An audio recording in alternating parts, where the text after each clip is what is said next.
বুধবার রাজধানী কের চৌমুহনীতে ড্রেন নির্মাণের সময় গ্যাস পাইপ ফেটে যাওয়ায় তীব্র আতঙ্ক ছড়িয়ে পড়ে।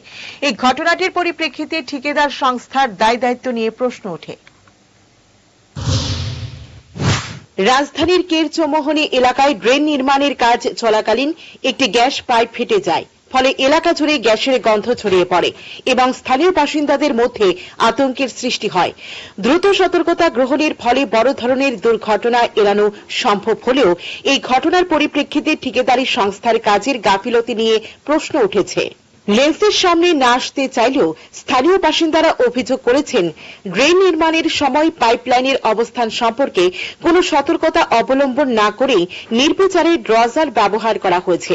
তাদের মতে, যুদ্ধকালীন তৎপরতায় কাজ শেষ করার তাড়াহুড়োয় ঠিকাদার সংস্থাটি কোনো পূর্ব পরিকল্পনা ছাড়াই খোঁড়াখুড়ি চালাচ্ছে, যা মারাত্মক ঝুঁকির কারণ হয়ে দাঁড়াচ্ছে।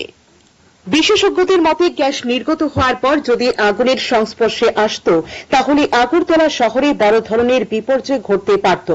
অন্যদিকে অনেকে মনে করছেন, রাস্তায় খোঁড়াখুড়ির কাজে নিযুক্ত কর্মীরা যথেষ্ট দক্ষ নন। তারা প্রশ্ন তুলেছেন, এসব সংস্থাগুলোর কাজের মান নিয়ন্ত্রণের জন্য সংশ্লিষ্ট বিভাগীয় কর্তৃপক্ষ আদৌ কোনো নজরদারি করছে কিনা। সংশ্লিষ্ট দপ্তরের উচিত দ্রুত তদন্ত করে দায়ী ঠিকাদারি সংস্থার বিরুদ্ধে যথাযথ ব্যবস্থা নেওয়া, যাতে ভবিষ্যতে এমন ঝুঁকিপূর্ণ পরিস্থিতি এড়ানো যায়। Bureau report, headlines Tripura national.